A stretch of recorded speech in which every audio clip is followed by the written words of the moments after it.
Today on Not Sam Wrestling, the WWE has been shaken up again. A new World Heavyweight Championship sends shockwaves through the internet. So does CM Punk. Impact becomes the place to be. This is Not Sam Wrestling. Welcome to Not Sam Wrestling.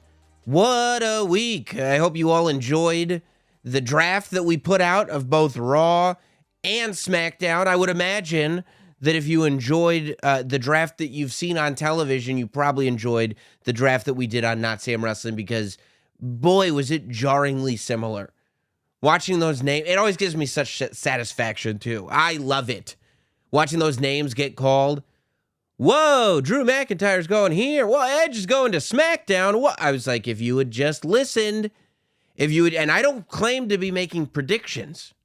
If you listen to the show, you know I never claim to be making predictions. I just go, here's what I would do. And usually it's logical enough that it either happens or like 3/4 of it happens.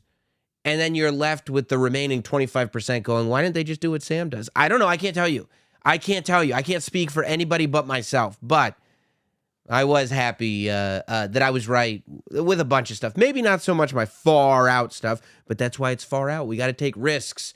We have to take risks, and I think the WWE took a risk. On Monday, the WWE announced the plan, really, for the position that they're in with the undisputed WWE Universal Championship. For the last, what is it at this point? 970-something days at the point of this recording. Roman Reigns he's been on a reign of terror. He's combined the WWE and the Universal Championship, and it's become one title for all intents and purposes. Now, there is some debate. That's the first debate, right? That it's not just one title, but I believe that it is. I think that from the point that Roman took the WWE Championship from Brock Lesnar at WrestleMania 38, yeah, if you go to WWE.com, it's two different titles. And on WWE.com, it's got two different amount of days that Roman has held those titles. But that's literally the only place in WWE lore where for some time those titles have been referred to separately. I think you can still break down separate lineages for the WWE Championship and the Universal Championship, but for all intents and purposes, the WWE Undisputed Universal Championship became one title. Paul Heyman started calling it that, then commentators started calling it that. It was in match graphics. There's never been, in the year plus that Roman has held both titles, there's never been a match that's for one title or the other. Even when the Usos had both the Raw and the SmackDown Tag Team Championships, every now and then there were occasions where this match would be for the Raw title, this match would be for the SmackDown title. It was made clear a couple of times on commentary that the reason that the Usos were able to be on both shows is because they had both titles, whereas Roman was more referred to as the grand champion of all. And this has happened before, right before the WWE's first brand split in December of whatever it was, 2001. Chris Jericho famously defeated both The Rock and Stone Cold Steve Austin in a single night to bring together the WWE and the WCW Championship. And while there hadn't been a draft split at the time, both of those titles had been defended as separate titles on WWE TV. And from December until WrestleMania, Chris Jericho was referred to as the WWE Undisputed Champion. But he went to WrestleMania, all the way up to WrestleMania, with that title being represented by two physical belts, the Big Gold and the Big Eagle, Attitude Era style WWE Championship. And then it was at WrestleMania 18 when Triple H won the title from Chris Jericho. That's when that title became one physical belt, the Undisputed Championship, the title that was then carried by Triple H, that was carried by Hulk Hogan, The Undertaker, Brock Lesnar, Eddie Guerrero, JBL, John Cena, who turned it into the spinner. I might have just hit all of the undisputed champions, and the title wasn't around for that long, the physical belt. But what happened was, when they did the initial draft, they said, okay, since we've got an undisputed champion, that one champion is going to be a traveling champion. And I believe when the draft happened, it was Brock. And they said that's going to be the traveling champion. But in storyline, a couple months into the draft, Brock Lesnar was contracted exclusively to SmackDown. Stephanie McMahon, the GM, pulled the coup of all coups and signed the WWE Undisputed Champion to a SmackDown exclusive contract.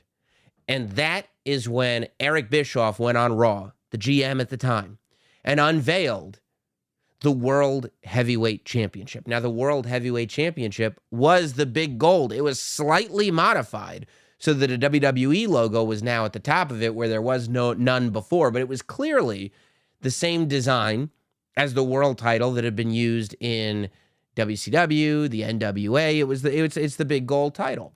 And while that big gold title does have prestige, what Eric Bischoff did on that night was, instead of having a tournament or anything like that, he handed it directly to Triple H. And Triple H was simply crowned the World Heavyweight Champion. Now, over time, that World Heavyweight title, its lineage gets tracked back through, I guess, the WCW Championship, but it gets shaky there. Because the WCW Championship is not purely the big gold. Because even in WCW, if you want to search for precedent to what's happened, even in WCW, when WCW first started, the NWA champion, the WCW champion, it was one title. There was one world's champion. Who is the world's champion, right? And it was the big gold.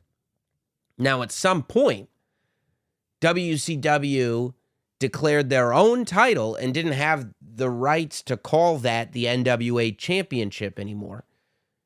So that title was still defended on WCW television, the big gold. But the big gold was called the international title. And that's when that roundish WCW Championship came out. And that roundish title was held by Vader. It was held by Ron Simmons. It was held by Sting. And then eventually, they decided that they wanted to be strictly represented by the big gold.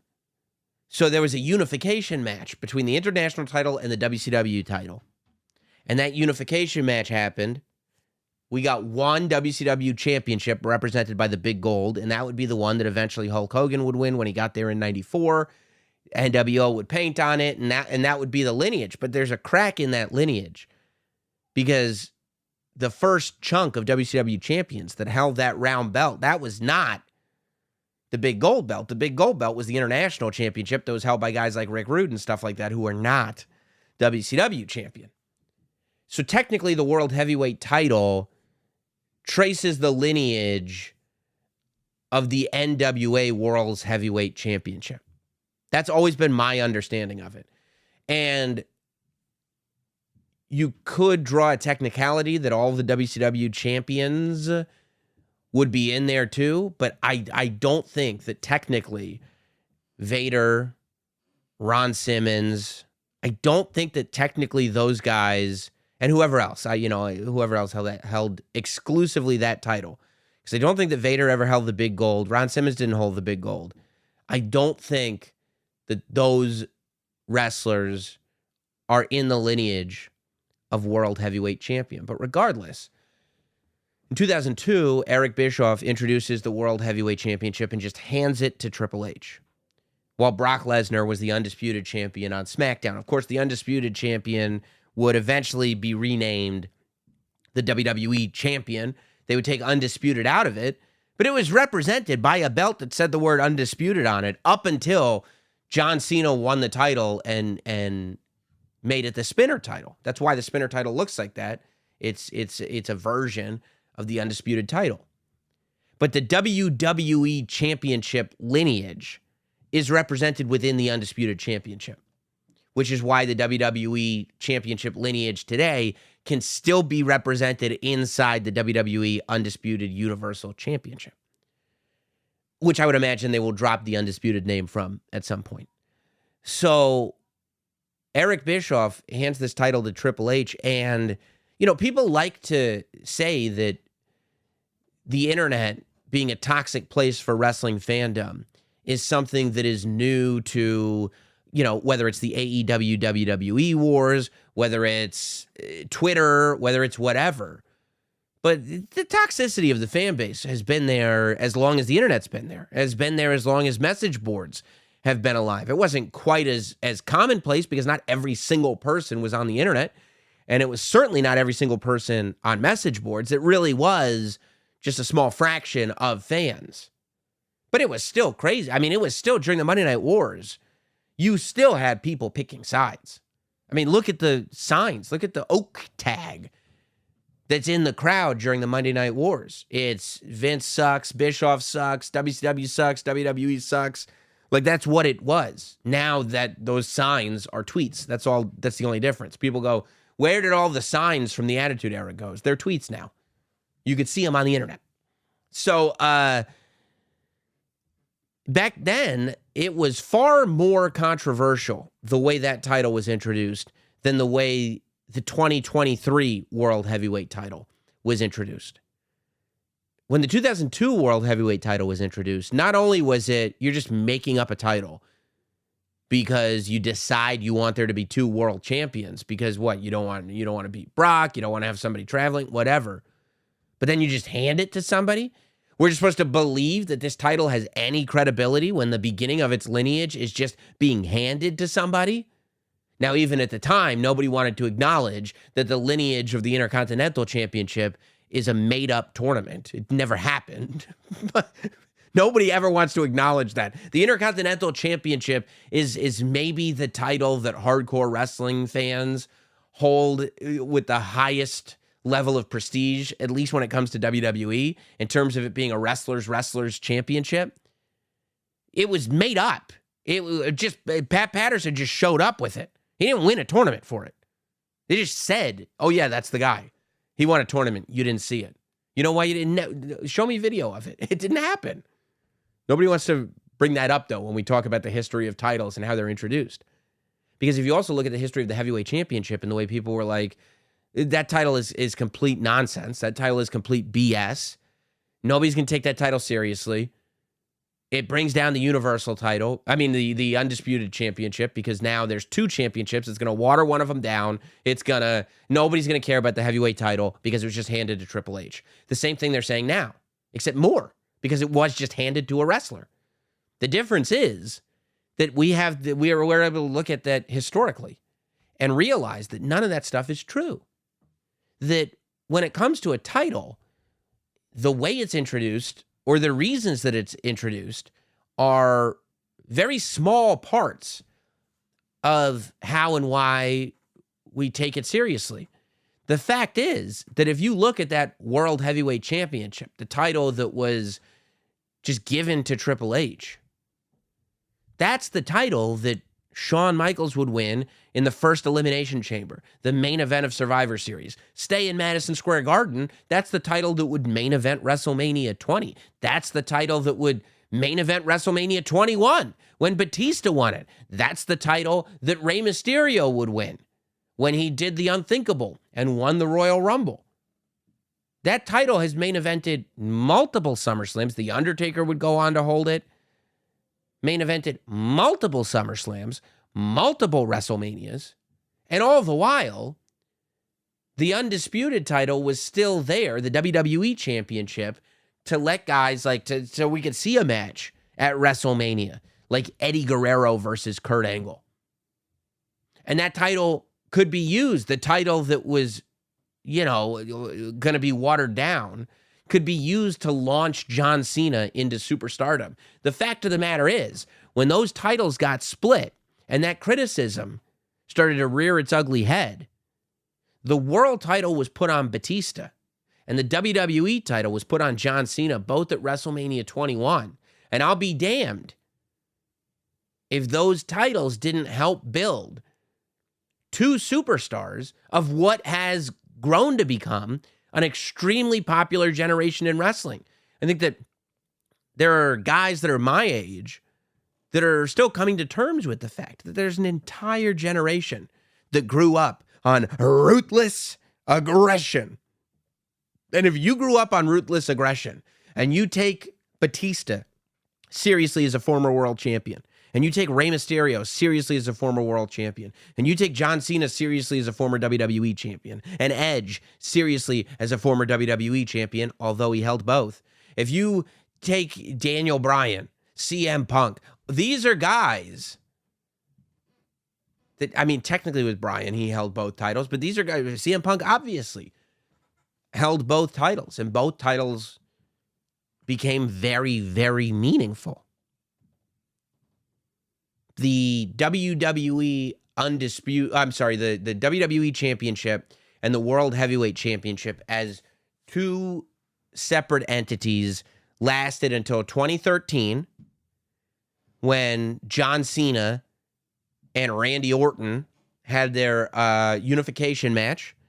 It ended with Randy Orton becoming the first champion, which was then called the WWE Heavyweight Champion, right? You had the WWE Championship and the Heavyweight Championship.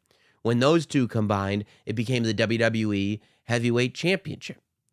And that title, those two belts, again, two belts that represented one champion. It was two belts for quite a while after that. When Daniel Bryan won at WrestleMania 30, it was two belts that he held up in the air, the WWE Championship and the Heavyweight Championship that represented the WWE Heavyweight Champion. That was WrestleMania 30. That wasn't that long ago.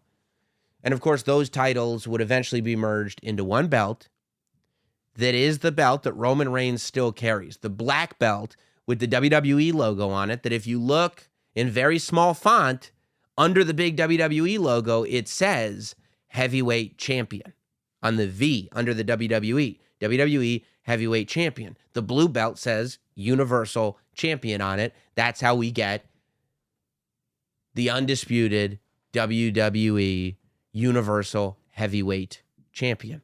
You're just combining the words that are in the title. So, Triple H comes out on Raw, and he shows off the new World Heavyweight Championship. Aesthetically, people have had their opinions. I think that, from what I read, a lot of people thought the title was ugly when it was shown off on TV. But then when they saw the photos on WWE.com that already has the replicas up, and you could kind of see it without lighting or reflections, you could just see it as the kind of glamour shot. People were like, oh, that's kind of nice. You know, clearly this is a title where WWE obviously values. They've seen the value in putting a giant WWE logo as the centerpiece for this championship. And that makes sense. That's something UFC has done. It makes sense. So that way when you have somebody representing you as champion and they're doing media or they're out and about doing whatever, that WWE logo is the first thing that flashes. So the World Heavyweight Championship is obviously kind of an amalgamation. It's like, it looks like the original big gold World Heavyweight Championship with a giant WWE logo stamped in the center. And I don't mind it at all. I also don't mind the way Triple H set it up. And it was funny because I read people on both sides of the fence with the Triple H promo. Some that thought it was degrading Roman Reigns, some that thought it was degrading this title. There were some people that read into that promo that Roman Reigns doesn't defend the title, that he's basically taken the title hostage, and we need a champion that will actually defend. And they said that's burying Roman.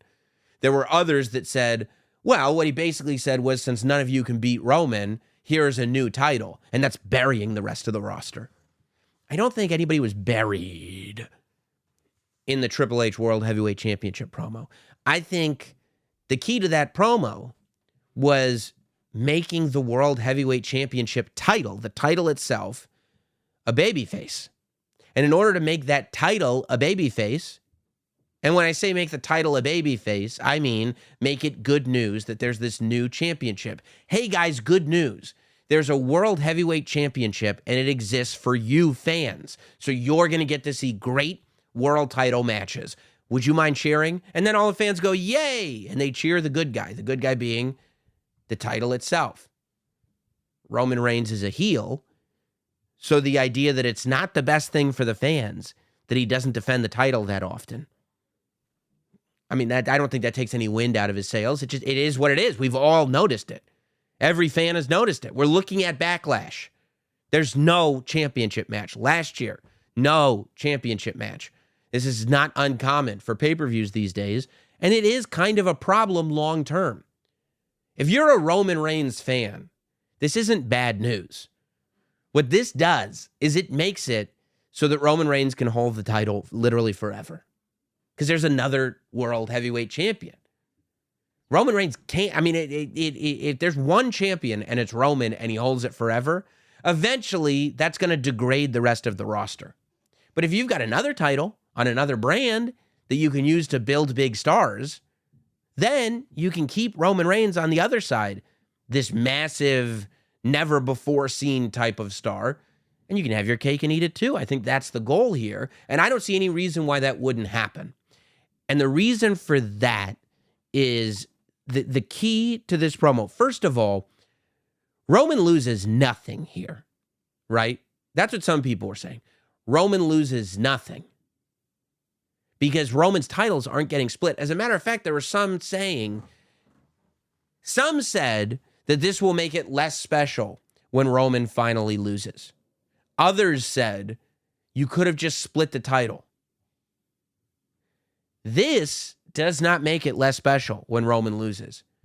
Splitting the title does. If you split the title, then either Roman's got to lose, which means when he loses the title that he's had for 1,000+ days, it's not as special because he has technically already lost. Even when you turn on 2K, he's introduced as the undefeated WWE Undisputed Universal Heavyweight Champion. Undefeated. That's key.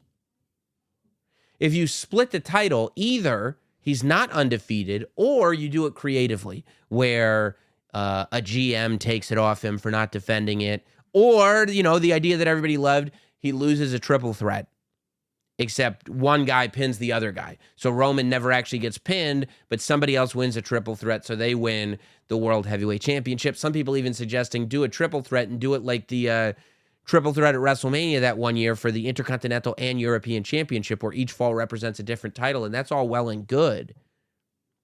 But if you put the WWE Championship back into circulation and you take it off Roman and he never loses, that is how you ensure that a champion is never really considered a champion. Because no matter what, the champion holding that title is holding a title that he never won from the champion.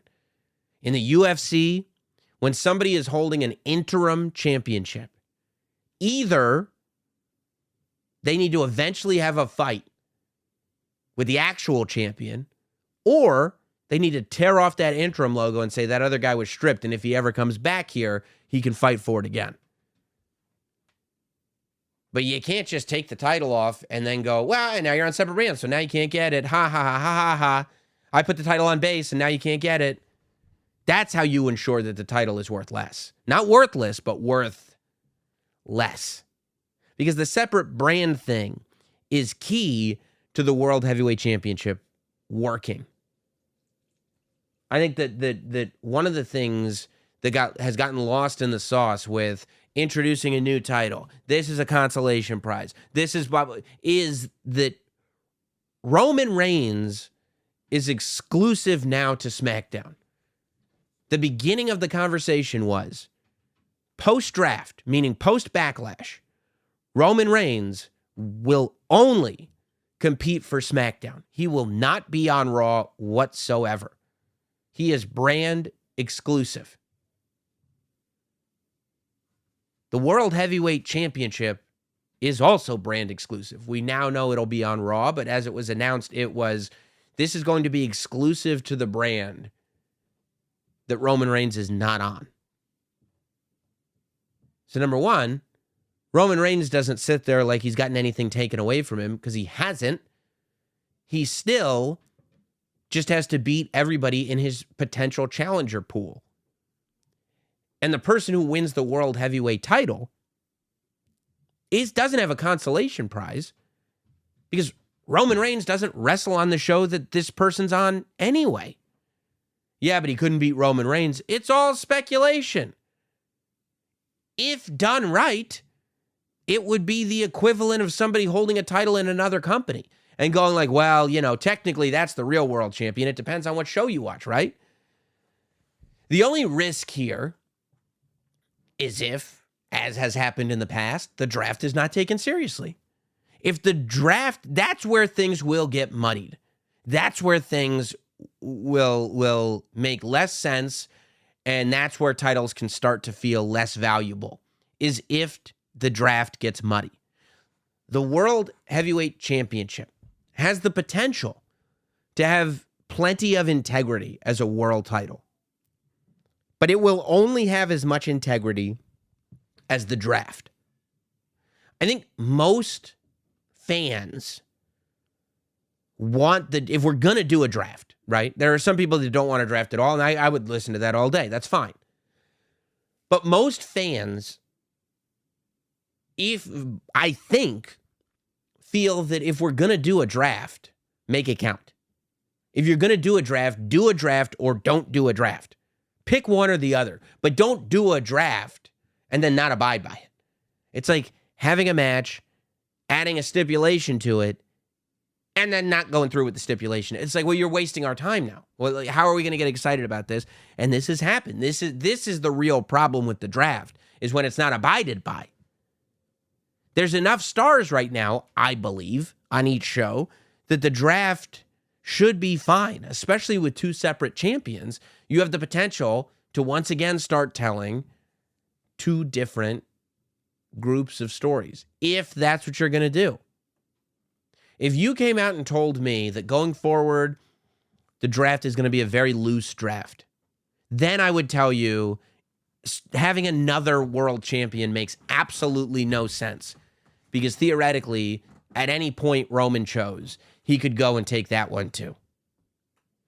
But if you're telling me that the draft is something that we're taking seriously, well, now you created a scenario where another champion makes perfect sense, because half of the talent roster won't have access to fight Roman Reigns even if they could beat him. Doesn't matter if they could beat him or not. He's not on the show.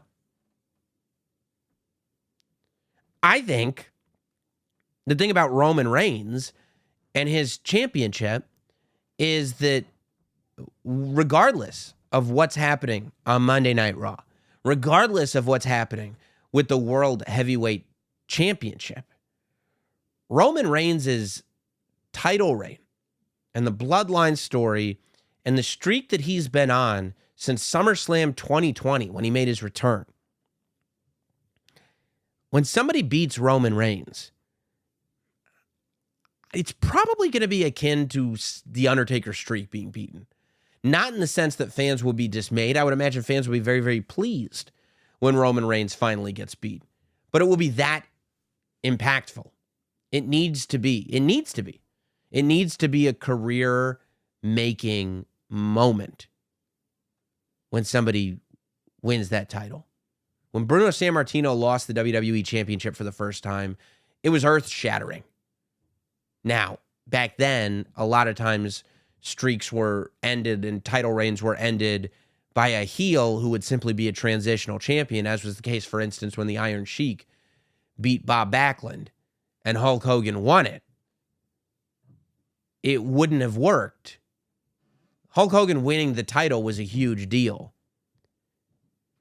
because it was such a big deal that the Iron Sheik had taken it off Bob Backlund after 3 years or however long it had been.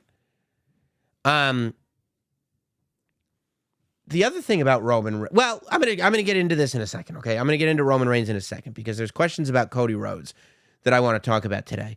But So now the question is posed, who's going to be the first world heavyweight champion in 2023, right? Because I would imagine that they will, since they named it the World Heavyweight Championship, I would imagine that they will draw lineage back to the first World Heavyweight title.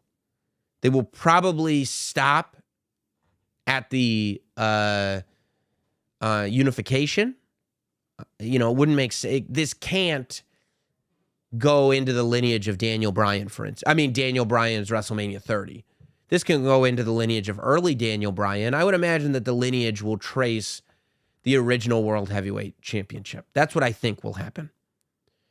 So who will be the first person to hold this title in 2023? I think, and at the time of this podcast recording, it hasn't been announced, and I wouldn't imagine it'll be announced until after Backlash, because we know that the champion will be crowned at Night of Champions. I would imagine that we're going to get either an 8 or a 16-man tournament to crown a new World Heavyweight Champion. And the reason I think there's going to be a tournament is because it would fully explain why the King of the Ring was canceled. Put the pieces together. I feel like I'm Charlie Day on Always Sunny, you know, making my cork board with the yarn in between each clue. King of the Ring is canceled. It's replaced by Night of Champions. Of course, everybody goes, this is because Vince is back. And maybe it is. But I think now that we have all the clues, more logically, and maybe I'm wrong, right? We could find out that there's just, you know, Triple H is just going to give it to LA Knight, and that'll be that.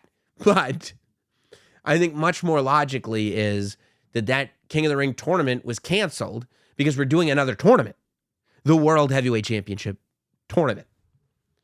I also think that Triple H, of all people, knows that a tournament is the best way to make a new champion, that just handing it to a guy isn't always the smartest thing. So, I think for me, right, I would love to see it be a 16-man tournament. You're going to have almost a full month to do it. So I would love to see the first round or first 2 rounds happen on Monday Night Raw. You know, there's no reason why in a 3-hour show you can't do 2 to 3 first-round matches. With 16 men, you have 8 first-round matches. I think you can get the first round done in 3 weeks. And then theoretically, you're down to 8 men. So it's 4 first-round matches. You could do the first round of the tournament on the Raw before Night of Champions. This is probably how I would do it. I would do all the first-round matches of a 16-man tournament over the course of 3 weeks or however many weeks it is. 2 weeks, 3 weeks, whatever. Then, on the episode before Night of Champions, do the entire first round. So now you're down to 4 men. And those 4 men go to Night of Champions. So we've got the semifinals and the finals at Night of Champions. I think that the tournament, for example, assuming LA Knight's on Raw, LA Knight for me, like that, this would be the time. The World Heavyweight Championship tournament would be the time to give LA Knight some shine. Let him get at least into the second round of that tournament. So he's in at least the conversation of, we see this guy with all the people we have on Monday Night Raw. When you go all the way to Night of Champions, I think Cody has to be in the short term. Now, there's 2 things you could do with Cody, right? You could do... Here's what I would do with... Well, there's 2 things I could do with Cody. My dream final match for this tournament is Seth Rollins versus Cody Rhodes. That would be the one that I would want to see the most. Have Seth Rollins and Cody Rhodes go to the finals of the new World Heavyweight Championship title tournament and have Seth Rollins finally beat Cody. I think that would be the moment that we're waiting for. Seth, after 3 hugely high-profile matches, Seth finally gets his win back from Cody. And Seth becomes the WWE World Heavyweight Champion. You do a few things there. You cash in on this Seth Rollins, Cody Rhodes story that I think is a forever story. I think that Seth and Cody is the Batman and the Joker of Cody Rhodes in the WWE. Not Roman, Seth. And I think that it would allow Cody to have this amazing match. It would allow Cody to get a series of wins going for this tournament. And it would allow Cody to once again get hit with a setback that he has to build back up from. It would also maybe build a story as to why Cody even wants the World Heavyweight Championship. My other thing is to have Cody and Brock in maybe the semifinals of this tournament. And you could go one of two ways. You could have Brock beat Cody in Puerto Rico. And then in Saudi, semifinals is Cody versus Brock. Cody beats Brock. Then Seth beats Cody. So Seth comes back the world champion. But Cody comes back having two great matches and having defeated Brock Lesnar. That's how you save Cody, in my opinion. And maybe how you also get to either a Money in the Bank or a SummerSlam with one more Cody Rhodes-Brock Lesnar match. You could also do the Hogan-Andre WrestleMania 4 situation where you have Brock and Cody announce, maybe there's a no contest in Puerto Rico. Then you have Brock and Cody announced with a bye going straight to the quarterfinals or the semifinals of this tournament. And then there's some kind of a no contest, maybe quarterfinals, and then there's a no contest. And that takes Cody out of the tournament if you don't want him to have a loss. But that's two no contests in a row with Brock. My personal opinion is Brock beats Cody in Puerto Rico. Cody beats Brock in the semifinals in Saudi, and then Seth beats Cody. I also think that Seth should hopefully win this. There's a couple of guys that could win this. I'd like to see Seth win it. And I absolutely think Cody shouldn't be anywhere near it. I think Cody Rhodes being the first world heavyweight champion is the one thing you could do to guarantee that this title feels like a consolation prize.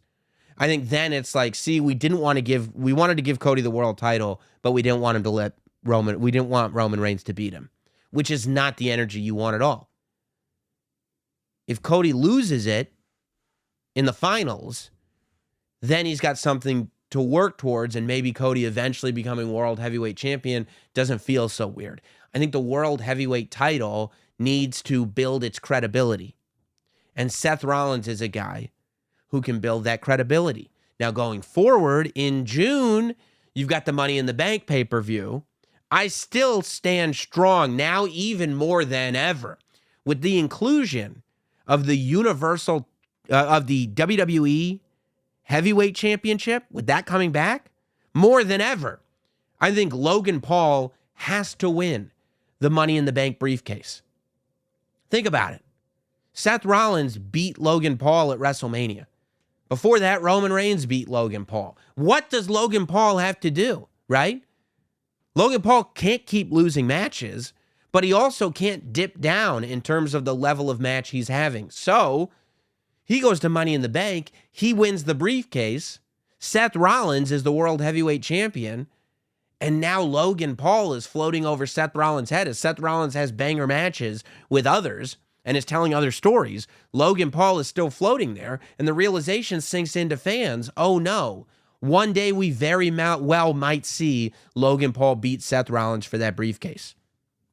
We've also got the potential for Logan Paul at some point on a TV to cash in the briefcase, become the world heavyweight champion, go on a round of press as champion, and when we get to whatever pay-per-view is next, Seth Rollins can beat the blocks off him and get his title back.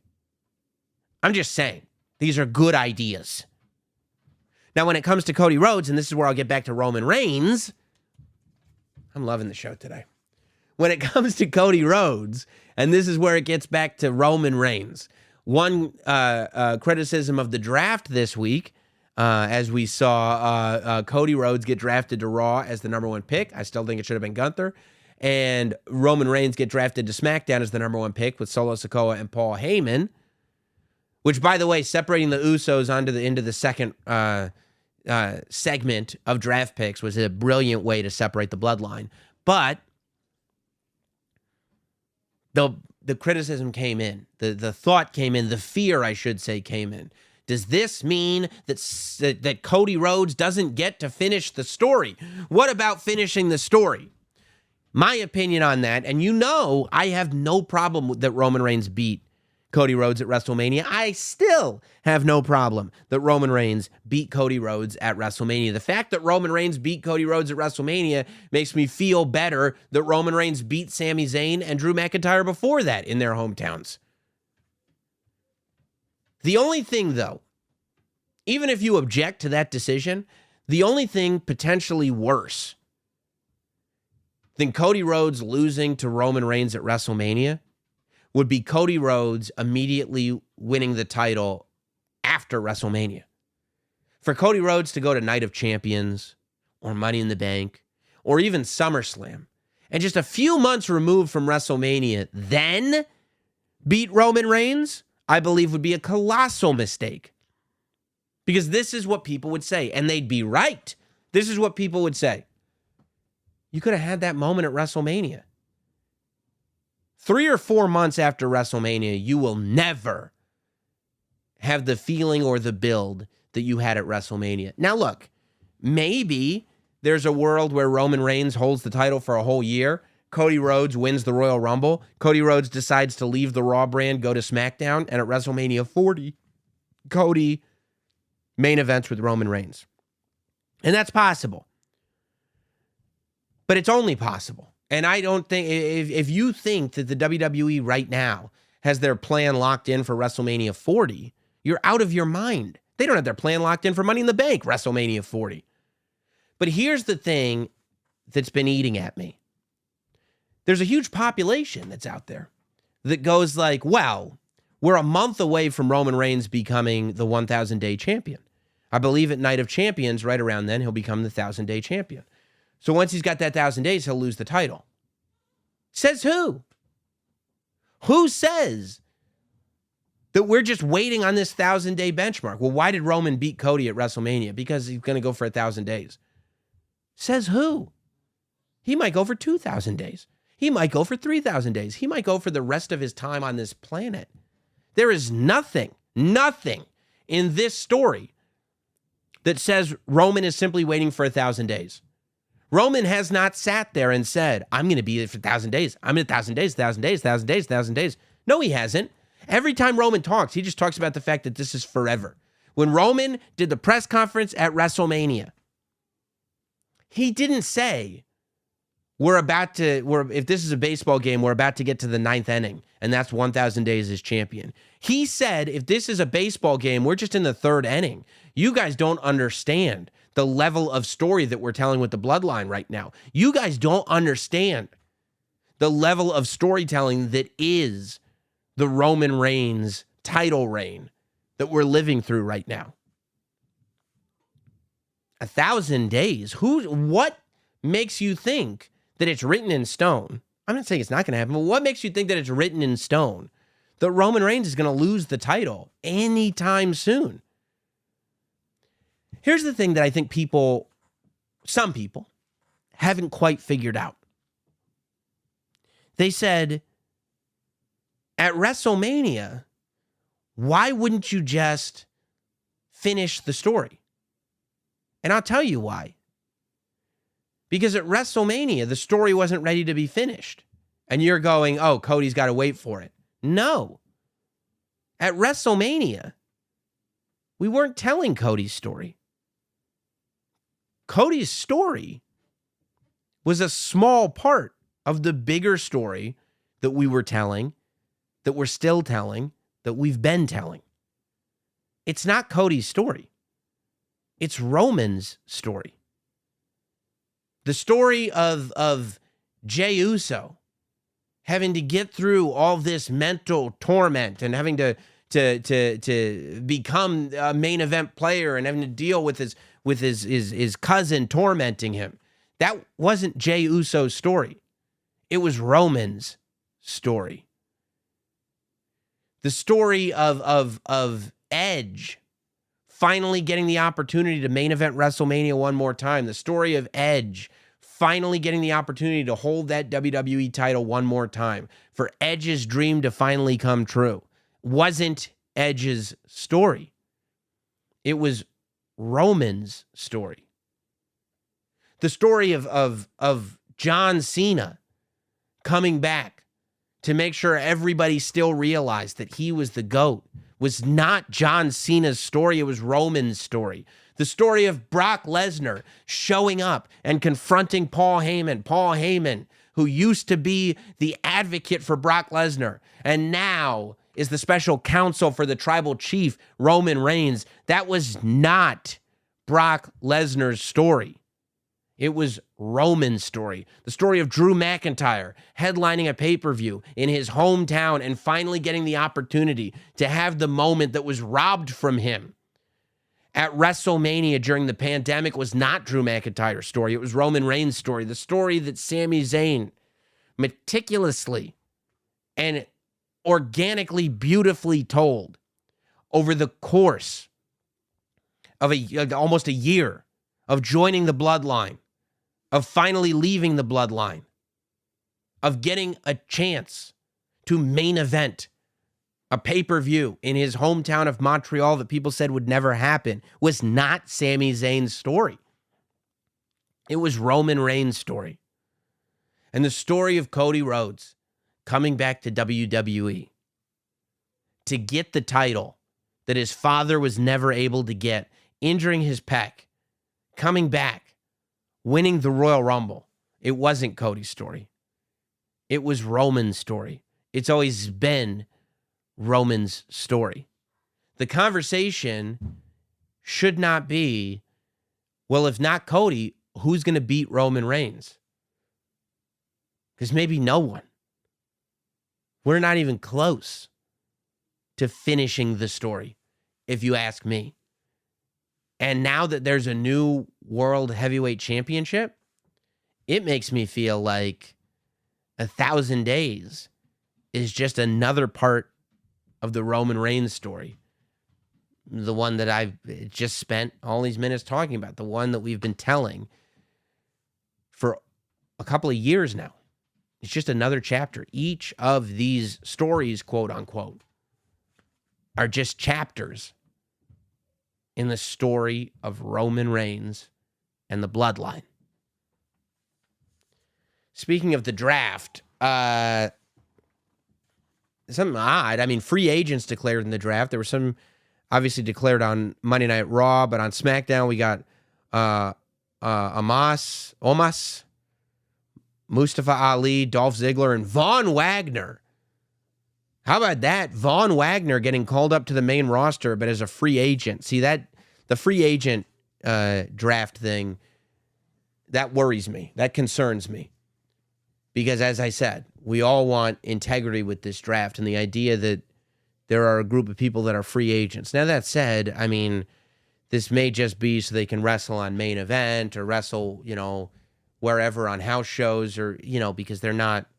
But I don't like, I don't know, man. Tread lightly with these free agents. Hey, how about this? This weekend, Impact Wrestling became the place to be. First of all, you had Naomi, the former Naomi, I should say, finally returning to professional wrestling. There were rumors of Naomi, more than rumors, backstage at the Ring of Honor show in California over WrestleMania weekend. She was sat in the front row for the Women's Championship match, I believe, but she wasn't on TV. And then there were rumors of her at GCW backstage. But she was more than backstage at the Impact Spring Slugfest television tapings. Naomi made her return. I believe her TV debut will be this week. I think on Thursday. She'll be doing a promo. I know she actually did wrestle as well at the TV tapings. Came out in a very, Trinity. I mean, she's being Trinity, you know? I mean, not terribly dissimilar from who she was as Naomi, just with all the personal freedoms Impact can surely afford her. I'm very anxious to see how it goes. I think Impact is in a pretty cool spot because it feels like Impact is one of these promotions that like has the ability to say, look, we tape a chunk of TV in advance. So you don't even have to be on the road once a week with us. You know, we need you for the TV tapings. We're going to need you for a weekend. We'll bang out 4 or 5 weeks of shows and we'll see you in a month. That sounds great. We got money, we got backing, and you can do whatever you want besides this. I mean, it seems like a pretty good gig. And the other person who was backstage at Impact was CM Punk. Now, CM Punk has been taking in a lot of wrestling for somebody who at one point was done with wrestling. CM Punk, first on Monday, it was reported that he was at Monday Night Raw. There was somebody with a video of what appeared to be CM Punk hanging out in the parking lot with Tamina. I do believe that CM Punk was not trying to not be seen. I think if CM Punk wanted to sneak in, he could have. I think he knew that he was in a spot where fans would see him. It's fine. Dave Meltzer reported that he was actually on the plane with a bunch of WWE superstars that were coming from Florida to the Monday Night Raw tapings, which is interesting. I think, and then it was also reported that CM Punk was thrown out of the Raw taping, that CM Punk, in mid-afternoon was asked to leave, told to leave, escorted out, whatever. I don't believe that. I think that CM Punk probably left early, didn't stay for the show. But I think CM Punk probably showed up to say hello, talk to some people, and then split. I wasn't there. I have no idea. I have no inside information. But the idea of him getting asked to leave or getting thrown out feels very much... It feels very Purple Monkey Dishwasher if you've seen The Simpsons. It feels very much like a game of telephone. Whereas, they're saying he spoke to The Miz, he spoke to Triple H, he spoke to... It's like once he speaks to Triple H, if he did speak to Triple H, once he speaks to Triple H, he probably was like, okay, I'm done. I spoke to who I wanted to speak to. The fact that he showed up at Impact as well leads me to believe that, look, I think after what happened at the AEW All Out press conference, and I'm just guessing here, I'm just using as a human being, I have no inside information. I would imagine that CM Punk has had to deal with one side of the story prevalently getting out there. I think that there's a certain side of the story that is very well connected in the wrestling world. And I think that over the course of years, CM Punk, one of the things that he has absolutely done is he's made enemies. He has exploded friendships. There are far more than one people. And again, no inside information here. All you have to do over the years is look at publicly what's happened. And CM Punk has lost friends. And people have lost CM Punk as a friend. I don't need to name names because you know them if you have the internet. I think that there's a good chance that CM Punk is getting ready to return to AEW. I think that there's a good chance that CM Punk is looking at this return as a true return to wrestling. And I think that maybe CM Punk wants to, for lack of a better term, control some of the narrative about him.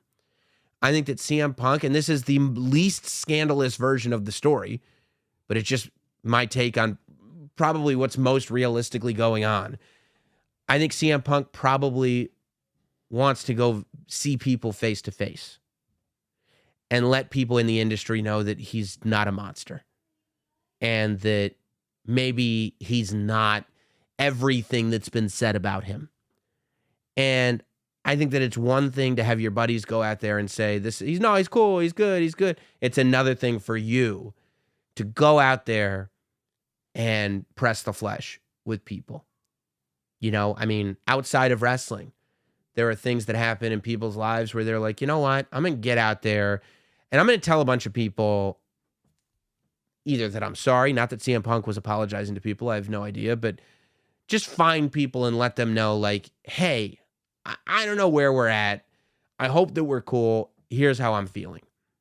And I think that there's a good possibility that that's exactly what CM Punk was doing. We got a Backlash on Saturday, live from San Juan, Puerto Rico. Here's the card that we've got lined up for the show.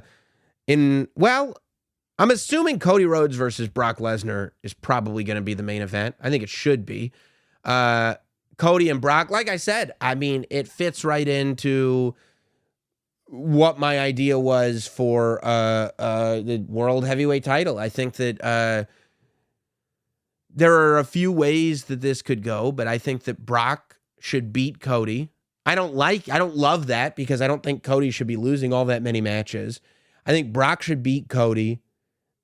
I think Brock and Cody, Monday after Backlash, should be entered into the World Heavyweight title tournament. And I think that Cody should get his win back in that tournament. So that's kind of where I'm at with Brock and Cody. You've got the 6-man tag, which is, I guess, your co-main event, maybe. Matt Riddle, Kevin Owens, Sami Zayn versus the Bloodline. Solo Sikoa, Jimmy, and Jey Uso. I definitely think the good guys are winning this one. I think that this is another... we still got all the goodwill from WrestleMania. I think this has got to be kind of the end of Kevin Owens and Sami Zayn's rivalry with the Bloodline. Because even now, when like Sami is bickering with Jey Uso and Jimmy Uso, it's like we've kind of settled all this. Why is Sami still involved with Jey? At this point, it's like if you don't get it, you don't get it. I've moved on. I feel like they'll move on after this, and I think that the Bloodline loses. I think that Jey probably gets beat, and I think that it starts to build that split from within the Bloodline. Rhea Ripley versus Zelina Vega. Great spot for Zelina Vega on this pay-per-view. Hometown hero. Rhea Ripley, I think, obviously retains. Seth Rollins versus Omos, I think is all Seth Rollins. This is going to be a sleeper. Austin Theory versus Bobby Lashley versus Bronson Reed. Triple threat for the United States Championship. Lashley's on SmackDown, so we could see Lashley winning the title. It wouldn't surprise me to see Austin Theory lose the title here just so something big happens at the show, but I guess Brock Lesnar beating Cody would be pretty big. So maybe Austin Theory keeps the title because we know Bianca Belair is going to beat Io Sky. I don't think Io's the one to beat Bianca. And then Bad Bunny versus Damian Priest in a street fight. Oh, I can't wait for that one. I can't wait just to see Bad Bunny. And Bad Bunny, well, you want to know what I really hope? I hope Dominic gets involved. I hope Damian Priest gets the win over Bad Bunny, and I hope it leads to Dominic versus Bad Bunny at SummerSlam. Maybe in a Hell in a Cell. Maybe in a steel cage. Bad Bunny versus Dominic in a steel cage. We just had a Hell in a Cell at WrestleMania. But Bad Bunny versus Dominic. Steel cage match? Yeah, I'm down. I'm big time down. Let's get to the emails. Well, we still got a couple minutes here on Not Sam Wrestling. Don't forget to subscribe to the YouTube channel, youtube.com/NotSamWrestling, where we put up the full-length podcast every single Tuesday. You can email notsamwrestling@gmail.com. That's notsamwrestling@gmail.com. If you want to contribute to the show, notsamwrestling@gmail.com. Sam Banks. No questions or anything like that. I just listened to the draft podcast, and I don't think I've ever emailed in before, but I just wanted to say you're doing a great job. Oh, my gosh, on Jim and Sam and with the wrestling and YouTube content. The Friday shows with Hot Dog are great. Keep up the great work. Sam Banks. It's the greatest email that this show has ever received. Mark, what should I call you, Mark? Sends in, hey there, Sam. Uber confused here, but at the same time trying to make logic of this, which could be an awesome swerve storyline. Roman is the WWE Heavyweight and Universal Championship, making him undisputed. However, they just debuted the new WWE Heavyweight Championship on Raw last night. How is that not a stripping of one half of Roman's titles in a passive-aggressive way? Couldn't help but noticing the tone and dig in Triple H's announcement that night. Thanks, Sammy. You are simply the best. I'm a Patreon superstar member and have been following you since the very beginning. Keep slaying. Thank you. Thank you, Mark. Well, I think it was a slight only in the sense that a slight would cement Roman as a heel, as I said earlier on the show. And it's definitely not a splitting of Roman's titles. Now, I wouldn't be surprised if Roman started going by the WWE Universal Heavyweight Champion, or if they just said the undefeated WWE Universal Heavyweight Champion. Maybe they'll drop the heavyweight, but they can't just call it the Universal Championship. I wouldn't be surprised if they toy with the name of that, and I wouldn't be surprised if eventually the two belts become one, like the Spice Girls said. When two become one. I'm wrestling Spice. Zach writes in, how do you feel about Seth Rollins' position in the company, and should he win the new World Championship? Also, how do you feel about the TNT Championship, and who do you want to hold it? Zach, as far as the TNT Championship goes, I was hoping that Hobbs would have a much longer reign with it. I wish somebody would have a much longer reign with the TNT Championship. I would have been happy if Wardlow's had been done successfully the first time. It was not. The whole Samoa Joe to Darby Allin to Samoa Joe to Wardlow to Hobbs back to Wardlow was a total mess for the title, in my opinion. I think it's about time for somebody to have a long reign with it. I'm good if it's Wardlow. I do think that Wardlow is still suffering from the damage done to his character after he won the title for the first time. So for me, I would love to see Hobbs with a nice, long TNT Championship reign. Either that or Ricky Starks. If you really want to make that title a big title, have Ricky Starks win the title and treat him the way Cody Rhodes was treated when Cody was TNT champion, because that's what that title was originally. Okay, we have some totally reckless speculation coming in. You know, we love wild and reckless speculation on this show. Brandon says that he'd love my opinion on this. Seth Rollins versus Roman Reigns to unify the World Heavyweight Championship and Universal Championship at WrestleMania 40. It may seem reckless, but if someone were to tell you a couple years ago that Roman would hit 1,000 days as champ, that would be wildly reckless. That's not a bad point. On another note, what do you think of WWE going back to brand-specific premium live events? And following up, I forgot to mention, I would not think this would be a good idea. In an ideal world, they would have done it without creating a new world title, and WWE management could have had this big angle leading up to the draft where they force Roman to vacate the WWE Championship. Okay, Brandon, totally disagree with that. Forcing Roman to vacate a championship would make it so that whoever held that title, Roman would know they've never beat Roman. We'd all know they never beat Roman. It would still be Roman's belt that they were just holding. So I don't at all agree with that. I think if you're not going to beat Roman, creating a new title is the only way to go. I don't think premium live events, I think in theory, on paper, they work great. But in execution, they've just never worked. They've tried it twice. Neither time did they work. I mean, I guess it would be a little easier to do now because there's Peacock. You don't have to worry about people buying them. But I think if you look at what WWE's been doing lately, they're doing less premium live events that are bigger. So I don't see them doing brand exclusive premium live events because I don't think they want to do a premium live event and sell 9,000, 10,000 tickets. I think they want to do a premium live event and they want to put them in a stadium. You know, look at the ring of shows that they're doing, right? You've got WrestleMania, 2 nights, SoFi Stadium. Then you're going to Puerto Rico where you're sold out for Backlash. Then you're going to Saudi Arabia in a stadium for Night of Champions.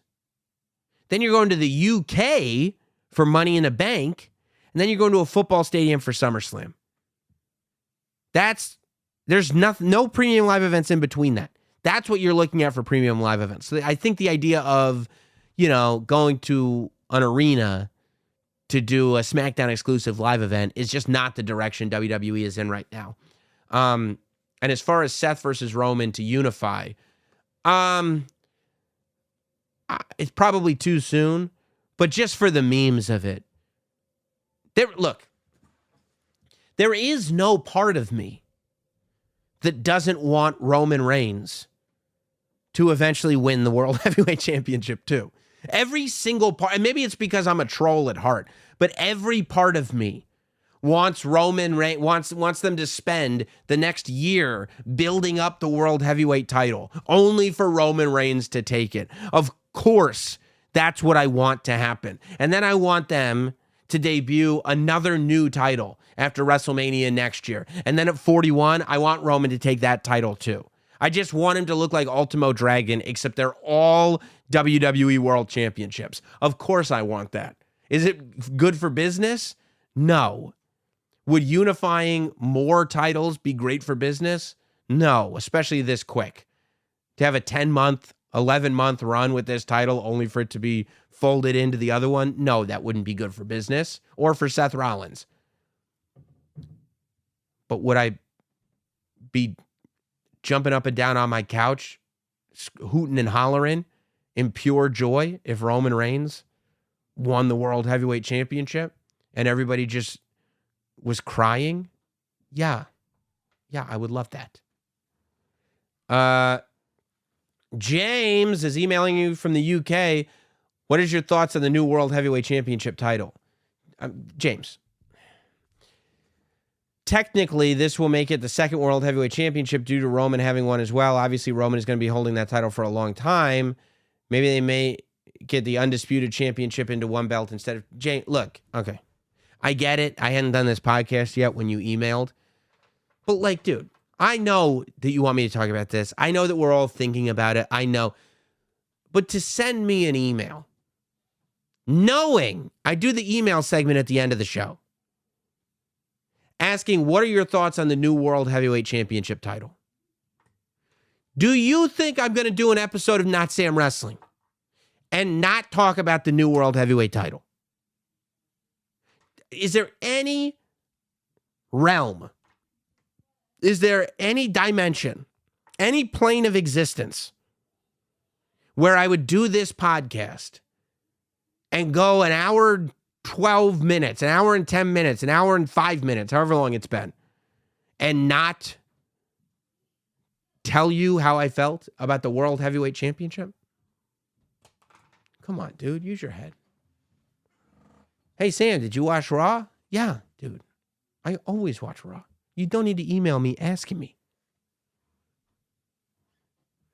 Mark, a lot of Marks listening to this show. You get it?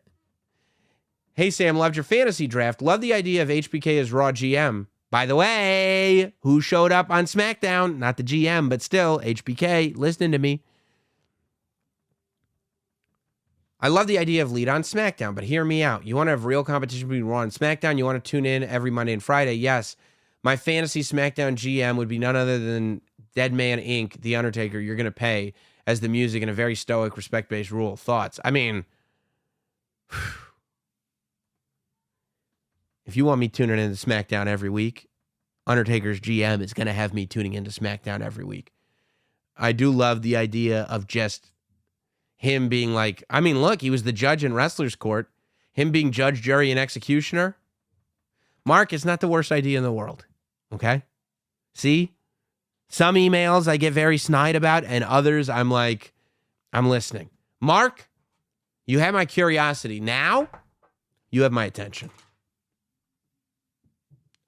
Let's see. Do we have anything else here? Yeah, Kyle's. Watching SmackDown in the 2023 draft, watch the small promo that Bianca Belair cut talking about how she is happy to now be the SmackDown Women's Champion. I don't like this idea at all. The reason she's Raw Women's Champion is because she beat the roster of women on Raw, not SmackDown. She shouldn't be automatically be SmackDown Champion. She hasn't beaten any of that roster. Well, technically, I mean, the roster is completely different. So, however... the time she cut that promo, Rhea had not yet been drafted. So you're right. Technically, she's not SmackDown Women's Champion. What if we hold the draft? Well, we already held the draft. What if we hold the draft during Night of Champions Premium Live event? No. No! Every year, all champions drop the... Kyle, what are you, Vince Russo? Every year, all champions drop the title at Night of Champions. Then as the draft start, that dictates the matchups for the night. No, so nothing matters? So the first 2 men drafted for Raw would fight for the Raw Championship. The first 2 women selected for Raw would fight for the Raw Women's Championship. No, you can't refresh your champions every year. Because then it's like you're going to get to WrestleMania and go, I can't believe Roman Reigns won. Luckily, it doesn't matter because he's going to get stripped of the title anyway. And if you're stripping everybody of the title at Night of Champions every year, nobody can have a reign longer than 364 days. It's the longest you could possibly do. No. Then continue throughout the night with with championships for both shows. No, because that doesn't explain to me at all how you would figure out who's competing for the Intercontinental, the United States, the tag team. What a ratings draw that would be. It's not a ratings draw if it's a premium live event. There's no ratings on a premium live event. It's not televised. It's streamed. Sorry. In professional sports, at the beginning of each season, each team has a chance of winning the title. Records start fresh, and we go about a new season. If you want someone like Roman Reigns to have a longer streak, then he would have to be a top pick and win that night. Then you could say his continuing streak is undisputed. What are your thoughts on that format? Would love to hear you talk about it. It's hideous. Thanks for all that you do. Have a great weekend. You too, Kyle. Thank you for emailing in. I hope you're having a great week. It's a terrible idea. Absolutely terrible. It makes it seem like nothing matters. It was terrible when Vince Russo stripped all the titles on Nitro when he took over. It's bad. It's bad. It's bad. Kind of in the middle. And finally, our buddy Shiamo. We hear from Shiamo just about every week. This better be a good one because poor Kyle really got it a minute ago. Hey, Sam, what do you think of the idea of Triple H reforming the Authority to help Austin Theory? Triple H isn't a heel. Shiamo. I think it'll be great for him if we go with the Seth Rollins route as the chicken shit heel who has the Office behind him. The Office isn't a heel. I know that's kind of what we did with Vince, and that was working too. No, because there's nothing Vince can do but be a heel. Triple H is not a heel, and you're literally pitching the same storyline that we did for Seth Rollins and Kevin Owens and just doing it again for Austin Theory. No. Triple H is beloved. Did you hear the pop he got when he introduced the draft? You can't have a heel introducing the heavyweight championship because then the heavyweight championship will be a heel. We need it to be a babyface. Shiamo. Hope you guys enjoyed the show. Don't forget to subscribe on YouTube, youtube.com/NotSamWrestling. Leave a review if you're listening to the podcast on Spotify or especially on Apple. Leave a rating, leave a review, do the whole thing. If you're watching on YouTube, leave a comment, have some fun with yourself, spread the podcast around, let people know that you're listening, email in, tweet about it. I love retweeting a compliment. I'm not above it. Subscribe on Patreon. Later this week, we will premiere Not Samomania on the Not Sam Wrestling YouTube channel. Not Samomania in full comes to the Not Sam Wrestling YouTube channel later this week. X-Pac, Medusa, Baron Corbin, Dolph Ziggler, Santos Escobar, Joaquin Wilde, Will Sasso, Mike Rome, Kathy Kelly, Chris Van Vliet. I can book a show, dude. It'll be up on the YouTube channel for absolutely free later this week. So subscribe to the YouTube channel. Keep checking, and we'll see you next week. Thanks, everybody.